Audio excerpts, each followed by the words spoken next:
जय हिंद। बहुत बहुत स्वागत है एक बार फिर से आप सभी का बीए सेमेस्टर वाला में। आज के इस क्लास में हम लोग कवर करने वाले हैं BA third year 6 semester exam 2024, 25, 26, 27, 28। जब भी आप इस क्लास को देखेंगे आपके लिए यह लाभदायक सिद्ध होगी। ठीक है, जियोग्राफी है भैया, आपके सब्जेक्ट का नाम जियोग्राफी है, पेपर 2 है। ठीक है, 6 सेमेस्टर जियोग्राफी पेपर 2। पेपर का नाम है आपका इवोल्यूशन ऑफ जियोग्राफिकल थॉट। ठीक है, ये आपके पेपर का नाम है, एडमिट कार्ड पर भी लिखा मिलेगा आपको। चले इसमें मैं आपको कुछ बता देता हूँ। और चले, ये मॉडल पेपर 2 है। मॉडल पेपर 1 मैंने आपको दे दिया है और 2 मैंने क्वेश्चन पेपर सॉल्व कराए हैं। ठीक है, एक दीनदयाल उपाध्याय गोरखपुर विश्वविद्यालय है, एक और विश्वविद्यालय का मैंने पेपर सॉल्व कराया है। डिस्क्रिप्शन बॉक्स में प्लेलिस्ट का लिंक है। ठीक है, उस पर क्लिक करेंगे जब आप, तब आप प्लेलिस्ट में चले जाएंगे, वहाँ पर आपको ठीक है पेपर भी मिल जाएगा और मॉडल पेपर भी मिल जाएगा। तो इस क्लास को अटेंड करने के बाद वो मॉडल पेपर भी देख लेंगे और जो क्वेश्चन पेपर मैंने सॉल्व कराया है उसे भी देख लीजिएगा। ठीक है, चलें, इसमें top 65 most important objective question answer हैं, वो भी इंपॉर्टेंट नोट्स के साथ आपको मिलेंगे। ठीक है, मैंने 5th सेमेस्टर में भी आपको पढ़ाया था इंपॉर्टेंट नोट्स के साथ, 6 सेमेस्टर में भी मैं आपको पढ़ा रहा हूँ। चले, पहला प्रश्न आपका इसमें क्या पूछा गया है, भूगोल के लिए ज्योग्राफिका शब्द का प्रयोग सर्वप्रथम किसने किया? तो इरेस्टोस्थनीज ने किया था। सी ऑप्शन राइट है आपका। चले, दूसरा प्रश्न, अच्छा अगर आप इसका पीडीएफ पाना चाहते हैं या फिर आप किसी भी कॉलेज का न्यूज़ पाना चाहते हैं तो आप क्या करेंगे, टेलीग्राम ग्रुप। ठीक है, टेलीग्राम ग्रुप ज्वाइन कर लीजिएगा। वीडियो के ठीक नीचे आपको पीडीएफ मिल जाएगा। ठीक है, जो भी कॉलेजेस होते हैं, कॉलेज से संबंधित आपके जितने भी न्यूज अपडेट रहते हैं आपको टेलीग्राम ग्रुप में सेंड कर दिया जाता है। ठीक है, तो टेलीग्राम ग्रुप जरूर ज्वाइन कर लीजिएगा। चलिए, दूसरा प्रश्न आपका देखते हैं क्या पूछा गया है, भूगोल पृथ्वी को केंद्र मानकर अध्ययन करने वाला विज्ञान है, किसने कहा था? तो इसको वारेनियस ने कहा था। सी ऑप्शन राइट है आपका। देखिए, मैं आपको एक बात बता देता हूँ। देखिए, आपको मैं इस तरह से भी पढ़ा सकता हूँ, भूगोल भूतल का अध्ययन है, किसने कहा था? टालमी ने कहा था, इमैनुअल कांट ने कहा था, वारेनियस ने कहा था, या फिर हम्बोल्ट ने कहा था। इस तरह से क्या होता है कि आपका टाइम वेस्ट होता है, प्लस आपका ठीक है कंफ्यूज भी हो जाते हैं। तो इसलिए मैं डायरेक्ट पढ़ाता हूँ। आप लोगों का एज इतना है कि आप लोग डायरेक्ट समझ सकते हैं कि मैं जो पढ़ा रहा हूँ एक ही बार में आपको याद हो जाएगा। ठीक है, चलें, तो बिल्कुल भी चिंता करने की आवश्यकता नहीं है। ठीक है, चलिए, तीसरा प्रश्न आपका पूछा है, भूगोल भूतल का अध्ययन है, किसने कहा था? तो इसको इमैनुअल कांट ने कहा था। बी ऑप्शन राइट है। हालांकि देखिए, मैं आपको कुछ बता देता हूँ, जब ज़रूरत पड़ती है तब चारों ऑप्शन पढ़ाया जाता है। ठीक है, ध्यान रखेंगे इस बात को। कुल अक्षांशों की संख्या कितनी है? तो कुल अक्षांशों की संख्या 179 है। ठीक है, 179। सी ऑप्शन राइट है आपका। प्रश्न नंबर 5 क्या पूछा गया है, स्थल रूप संरचना प्रक्रम तथा अवस्था का प्रतिफल होता है, कथन किसका है? तो यह कथन है WM डेविस का है। ठीक है, बी ऑप्शन राइट है आपका। मैं आपको बता दे रहा हूँ, देखिए बुक्स से और जो स्टेटमेंट वाले प्रश्न हैं इससे ज़्यादा प्रश्न आपके एग्जाम में आएंगे, ध्यान रखेंगे इस बात को। यदि इतिहास कब का वैज्ञानिक अध्ययन प्रस्तुत करता है, दो भूगोल कहाँ का वैज्ञानिक एवं तार्किक अध्ययन है, निम्न में से किस विद्वान का कथन है? तो इसको कार्ल सावर ने कहा था। ठीक है, ये ऑप्शन राइट है आपका।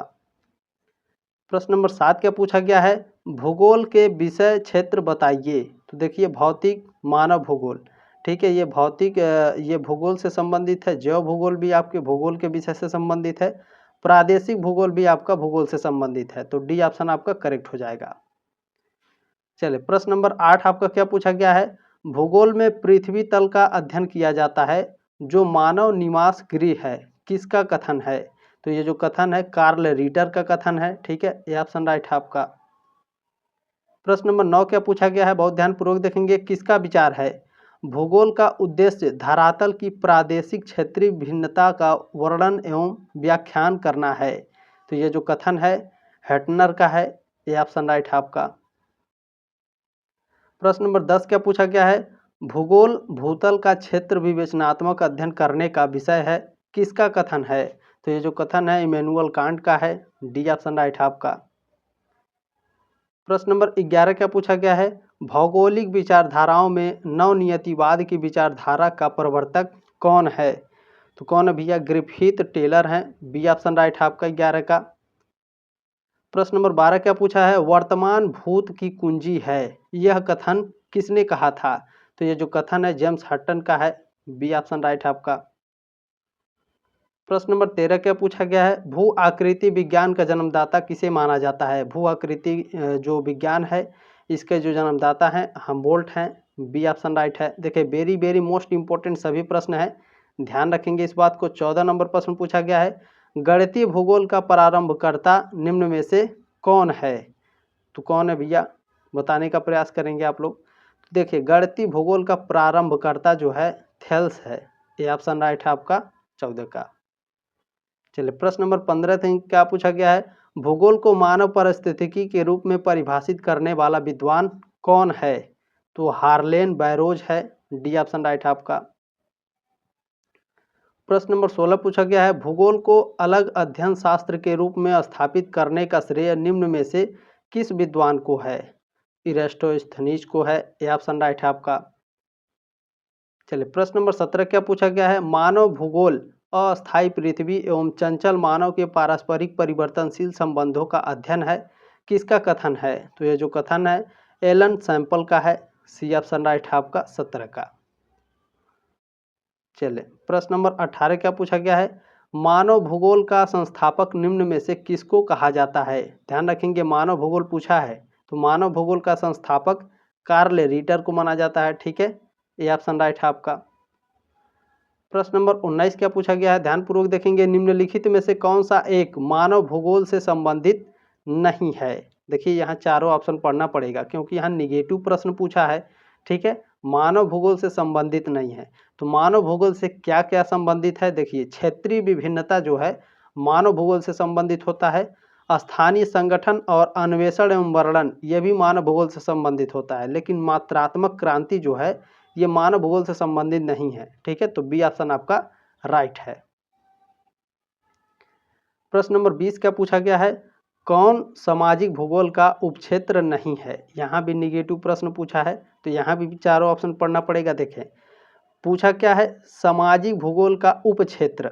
तो देखिए मैं आपको बता देता हूँ, इसमें जो लिंग भूगोल है, सांस्कृतिक भूगोल है और सैन्य भूगोल है, ये सभी सामाजिक भूगोल के उपक्षेत्र हैं, ठीक है, लेकिन जो चिकित्सा भूगोल है आपका ये सामाजिक भूगोल का उपक्षेत्र नहीं है, तो डी ऑप्शन आपका राइट है। चलिए प्रश्न नंबर 21 क्या पूछा गया है, भूगोल विभिन्न स्थानों की स्थिति का मानचित्रण करके समस्त पृथ्वी का दृश्य प्रदान करता है, किसका कथन है भैया? ये पालेमी का कथन है, ठीक है, ये पालेमी जी ने कहा था, तो ए ऑप्शन आपका राइट है 21 का। चलिए प्रश्न नंबर 22 देखें क्या पूछा गया है, प्रादेशिक भूगोल की अध्ययन पद्धति है कौन कौन सी? ठीक है, इसमें 3 आपके पूछा गया है और पूछा क्या है, प्रादेशिक भूगोल की अध्ययन पद्धतियां हैं। देखिए वैज्ञानिक पद्धतियां हैं, क्रमबद्ध मैं फिर से बता दूं, वैज्ञानिक विधि है, क्रमबद्ध विधि है और प्रादेशिक विधि, ये तीनों प्रादेशिक भूगोल की अध्ययन पद्धतियां हैं, ठीक है, तो डी ऑप्शन आपका राइट है। चलें प्रश्न नंबर 23 देखेंगे, बहुत ही शानदार ये सारे प्रश्न भैया, ध्यान से देखेंगे। Locational analysis in human geography 1965 की रचना किसने की? तो इसकी जो रचना है पीटर हैगेट ने की थी, ये ऑप्शन राइट है आपका। प्रश्न नंबर 24 क्या पूछा गया है, geography of life and death किसने लिखी? तो इसको लॉरेंस डडले स्टेम्स ने लिखी है, ठीक है, चलें ये ऑप्शन आपका राइट है। स्टैम्प भी कभी कभी इसका जो नाम है वो लिख करके देता है, तो ध्यान रखेंगे, इनके नाम में कन्फ्यूजन मत होइएगा, ठीक है, ध्यान से देख लेंगे आप लोग। चलें प्रश्न नंबर 25 क्या है आपका, मॉडल्स इन जियोग्राफी 1967 पुस्तक किसने लिखी है? तो इस पुस्तक को रिचर्ड जे चोरले और पीटर हैगेट ने लिखी है, बी ऑप्शन राइट है। ये सभी वेरी वेरी मोस्ट इंपॉर्टेंट प्रश्न है, देखेंगे आपके एग्जाम में जरूर आएंगे, ठीक है। एस.डब्ल्यू. वुलरीज 19 से लेकर के 1963 किस वाद के समर्थक थे? तो ये जो थे वह निश्चयवाद, नवनिश्चयवाद के समर्थक थे, ठीक है, वुलरीज जो थे ये नवनिश्चयवाद के समर्थक थे, इस बात को ध्यान रखेंगे, वेरी वेरी मोस्ट इंपॉर्टेंट प्रश्न है। 26 का बी ऑप्शन आपका राइट है। प्रश्न नंबर 27 क्या पूछा गया है, जियोग्राफर एज साइंटिस्ट 1965 किसकी पुस्तक है? तो ये जो पुस्तक है S.W. वुलरीज की है, यह ऑप्शन राइट है आपका। प्रश्न नंबर 28 पूछा गया है, इन land of Britain use and misuse, Britain की भूमि उपयोग एवं दुरुपयोग किसकी रचना है? यह रचना सर लोरेंस डडले स्टैम्प की है, बी ऑप्शन राइट है आपका 28 का। प्रश्न नंबर 29 पूछा गया है, PM राक्सबी 1947 की पुस्तक है, यानी 1880 से लेकर 1947 तक। 1880 में इनका जन्म हुआ था और 1947 में इनकी मृत्यु हो गई थी। ठीक है, चले ध्यान रखेंगे इस बात को। अच्छा, इनकी पुस्तक कौन सी है? तो इनकी पुस्तक है चीन की रूपरेखा, ये ऑप्शन राइट है आपका। प्रश्न नंबर 30 क्या पूछा गया है, मानव भूगोल भौगोलिक परिवेश एवं मानवीय क्रियाकलाप व उनके लक्षणों के मध्य संबंधों की प्रकृति एवं विवरण अध्ययन है, यह कथन है। यह किसने कहा था? हटिंगटन ने कहा था, ये ऑप्शन राइट है आपका। प्रश्न नंबर 31 क्या पूछा गया है, निम्न में से अमेरिकी भूगोलवेत्ता है, बताने का प्रयास करेंगे। यहाँ पर आपके 3 ऑप्शन दिया है और पूछ रहा है कौन अमेरिकी भूगोलवेत्ता है भैया, तो यहाँ पूरा पढ़ना पड़ेगा। ठीक है, तो देखिए एलन चर्चिल सैम्पल, ये अमेरिकी भूगोलवेत्ता थे। एल्सवर्थ हटिंगटन, ठीक है, एल्सवर्थ हटिंगटन ये भी आपके अमेरिकी भूगोलवेत्ता थे। कार्ल सावर भी अमेरिकी भूगोलवेत्ता थे। तो यानी डी ऑप्शन आपका बिल्कुल राइट है। चलें आगे बढ़ते हैं। 32 नंबर प्रश्न क्या है, the cities of Soviet union, ठीक है, Soviet union sorry, the cities of Soviet union पुस्तक किसने लिखी है? तो इस पुस्तक को CD हैरिस ने लिखी है, ये ऑप्शन राइट है आपका। प्रश्न नंबर 33 क्या पूछा गया है, कार्मोग्राफी तथा डिकोरोग्राफिया पुस्तक किसने लिखी? तो इस पुस्तक को पाम्पोनियस ने लिखी है, ये ऑप्शन राइट है आपका 33 का। वेरी वेरी मोस्ट इंपॉर्टेंट है। चले प्रश्न नंबर 34 क्या है, 34 नंबर प्रश्न आपका पूछा गया है, भूगोल का संबंध मनुष्य से है, वे कहाँ हैं, वे क्या हैं और वे क्यों हैं, किसका कथन है? यानी इसको किसने कहा था? तो जेफरसन ने कहा था, ये ऑप्शन राइट है आपका 34 का। प्रश्न नंबर 35 क्या पूछा गया, जॉर्ज पार्किंस मार्च का समय काल थी। तो इनका जो समय काल है, तो इनका समय काल कब से कब तक है? 1801 से 1882, ये ऑप्शन राइट है आपका 35 का।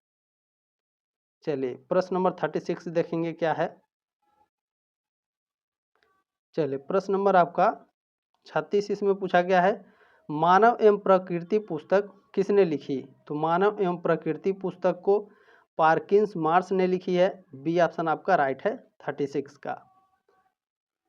प्रश्न नंबर 37 क्या है, अर्नोल्ड हेनरी गायोट किस विचारधारा के समर्थक थे? ये उद्देश्यवादी और ईश्वरवादी दोनों थे। ठीक है, तो सी ऑप्शन आपका राइट हो जाएगा, ए और बी दोनों। प्रश्न नंबर 38 क्या पूछा गया है, रूस में भूगोल के प्रथम प्रोफेसर थे। बहुत ही इंपॉर्टेंट प्रश्न है ये। रूस में भूगोल के प्रथम जो प्रोफेसर थे वीवी डोकुचेव थे, ये ऑप्शन आपका राइट है। इनके बारे में कुछ पढ़ लीजिए।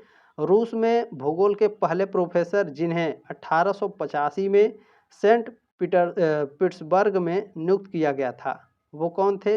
वीवी डोकुचेव थे। ठीक है, ध्यान रखेंगे ये आपके एग्जाम में पूछता है। ठीक है, सेंट पीटर्सबर्ग में डोकुचेव को किस सन में प्रोफेसर नियुक्त किया गया था भूगोल का? 1885 में। ठीक है, सन याद रखिएगा, बिल्कुल आपके एग्जाम में पूछता है। ठीक है, चलिए ध्यान रखेंगे बाब लोग। प्रश्न नंबर 39 क्या है, भूमंडल पर सर्वत्र प्रकृति की संपूर्णता का प्रतिबिंब व्याप्त है, यह किसका कथन है? तो यह वान हम्बोल्ट का कथन है, बी ऑप्शन राइट है आपका 39 का। प्रश्न नंबर 40 क्या पूछा गया है, भूगोल एक पूर्ण विज्ञान है जिसमें पृथ्वी के सभी पहलुओं का अध्ययन शामिल है, यह किसका कथन है? यह जो कथन है कार्ल रीटर का है, यह ऑप्शन राइट है आपका 40 का। प्रश्न नंबर 41 क्या पूछा गया है, सामान्य भूगोल के लिए भौतिक भूगोल कौन विद्वान प्रयोग करता था? तो हम्बोल्ट प्रयोग करते थे, बी ऑप्शन राइट है आपका। प्रश्न नंबर 42 क्या पूछा गया है, वान हम्बोल्ट ने कहाँ के राजा का वैज्ञानिक बनकर कार्य किया? तो बर्लिन के जो बर्लिन के राजा थे इनका वैज्ञानिक बनकर वान हम्बोल्ट ने काम किया था। ठीक है, बी ऑप्शन आपका राइट है 42 का। प्रश्न नंबर 43 क्या है, बहुत ही शानदार है भैया। वेस्ट इंडीज की खोज किसने की थी? Chris Gayle. ठीक है, वेस्ट इंडीज का नाम लेते कितने बच्चों के दिमाग में क्रिस गेल का नाम याद आता होगा? चले थे, बहुत ही डेंजर प्लेयर है क्रिकेट का। वेस्ट इंडीज की खोज किसने की थी भैया? बताने का प्रयास करेंगे आप सभी लोग। बिल्कुल, क्रिस्टोफर कोलंबस। ये इटली का निवासी था क्रिस्टोफर कोलंबस। ठीक है, इसने वेस्ट इंडीज की खोज की थी। अच्छा, कब की थी इसके बारे में जान लीजिए, बहुत ही इंपॉर्टेंट पॉइंट है। देखें, क्रिस्टोफर कोलंबस ने 1492 में पश्चिम की ओर यात्रा करते समय कैरेबियन सागर में एक द्वीप पर उतरा था, जिसे आज वेस्ट इंडीज के नाम से जाना जाता है। कोलंबस वेस्ट इंडीज पर पहुंचने वाला पहला यूरोपीय था।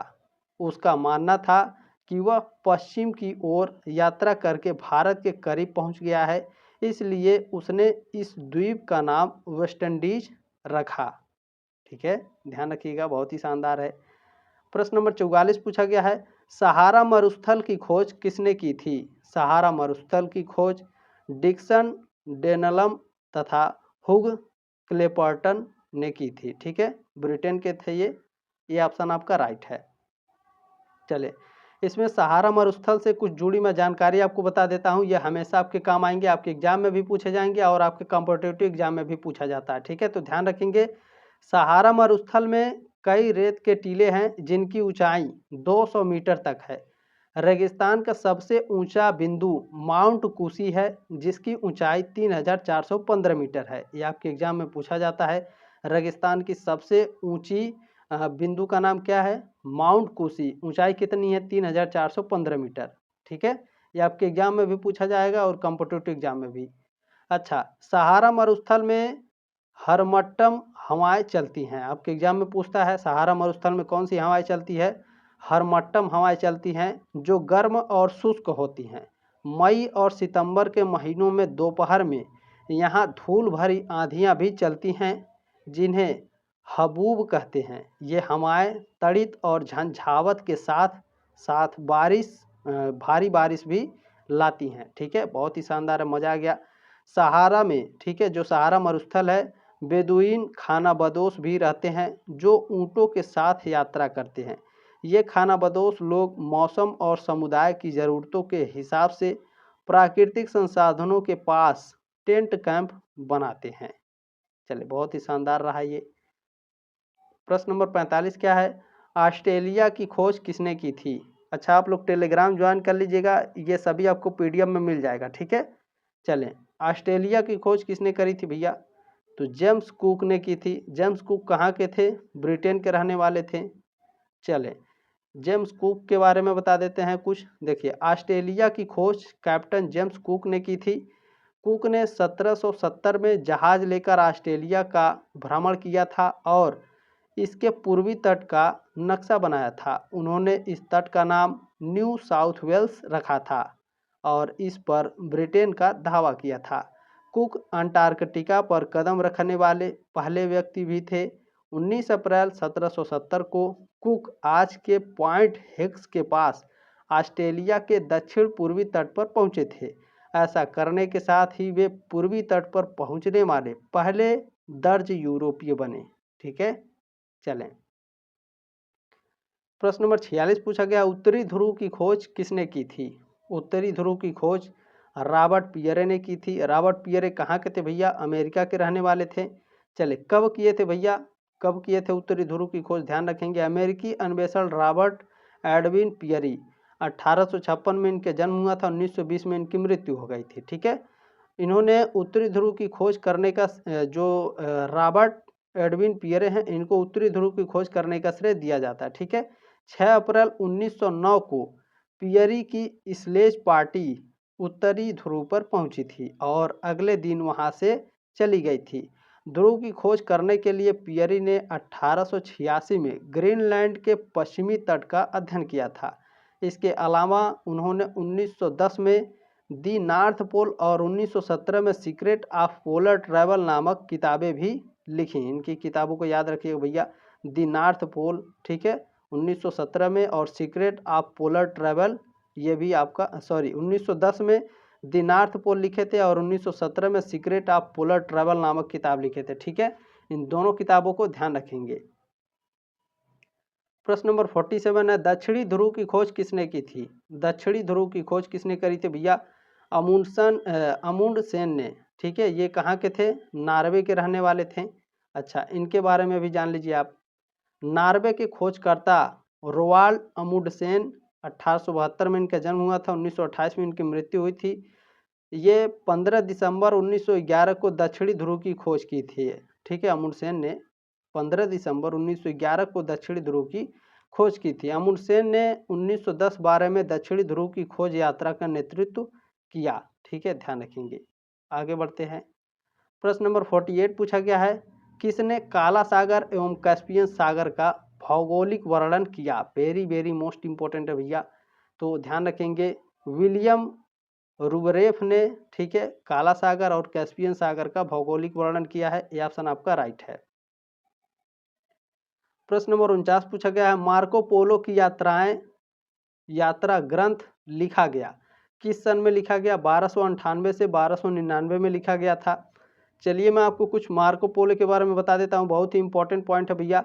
मार्को पोलो एक वेनिस व्यापारी और खोजकर्ता 13वीं और 14वीं शताब्दी के दौरान रहते थे। उन्होंने 1271 और 1295 के बीच सिल्क रोड के साथ एशिया में बड़े पैमाने पर यात्रा की। उनके कारनामों का विवरण the travel of Marco Polo नामक पुस्तक में दिया गया है, जिसमें यूरोपीय लोगों के लिए उनकी यात्राओं का वर्णन किया गया है। चलिए, प्रश्न नंबर 50 क्या पूछा गया है, पुर्तगालियों ने मदिरा द्वीप की खोज कब की थी? तो पुर्तगालियों ने मदिरा द्वीप की खोज 1418 से 1419 के बीच में की थी। ठीक है, देखिए कभी कभी आपके एग्जाम में 1418 देगा या तो आपके एग्जाम में 1419 देगा, इन दोनों में से कोई एक ऑप्शन देता है, ध्यान रखेंगे इस बात को। अच्छा, इसमें की पॉइंट्स है, देख लेंगे आप लोग। मदिरा की आधिकारिक खोज जुलाई 1418-19 में दो युवा नाविकों कैप्टन जोआओ गोजाल्विस जार्को और ट्रिस्टाओ वाज द्वारा की गई थी। आगे बढ़ते हैं। प्रश्न नंबर 51 क्या है आपका, वास्को डिगामा एक पुर्तगाली साहसिक यात्री था जिन्होंने अपनी यात्रा तागत नदी से प्रस्थान किया। कब किया था? 8 जुलाई 1497 में। ये ऑप्शन राइट है आपका। प्रश्न नंबर 52 क्या है, वास्को डिगामा भारत के पश्चिमी तट पर स्थित कालीकट पहुंचा किस सन में पहुंचा था? 23 मई 1498 को पहुंचा था। यह ऑप्शन राइट है। इसलिए मैं बोलता हूं कि आप लोग डेट भी याद किया करिए। ठीक है भैया, जब डेट याद करे रहेंगे तो आपका एग्जाम आराम से निकल जाएगा। ठीक है, चलें।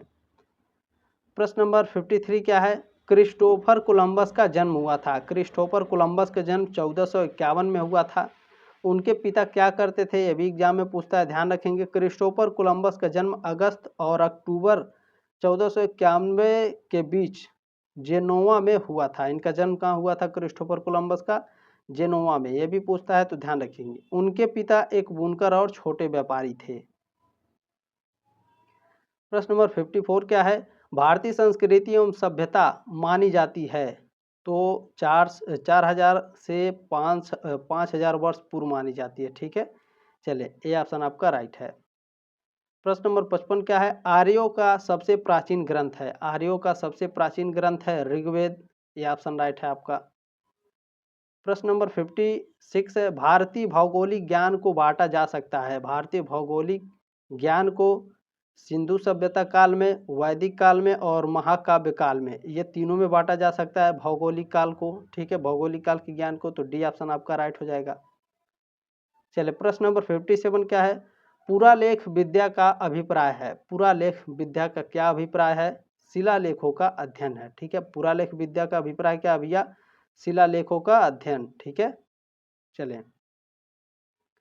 प्रश्न नंबर 58 है, भूमध्य रेखा के निकट किस तरह के वन पाए जाते हैं? भूमध्य रेखा के निकट उष्णकटिबंधीय वन पाए जाते हैं। डी ऑप्शन राइट है। प्रश्न नंबर 59 क्या पूछा गया, वैदिक काल में भौगोलिक ज्ञान की प्राप्ति के साधन हैं कौन से हैं भैया? पृथ्वी द्वारा है, जल स्थल मंडल द्वारा है, वायुमंडल द्वारा भी। तो डी ऑप्शन आपका राइट है। प्रश्न नंबर 60 पूछा गया है, इतिहास की भौगोलिक धुरी लेख संबंधित है, किससे संबंधित है? हेल्फोर्ड जॉन मैकिंडर से संबंधित है। ये ऑप्शन राइट है आपका 60 का।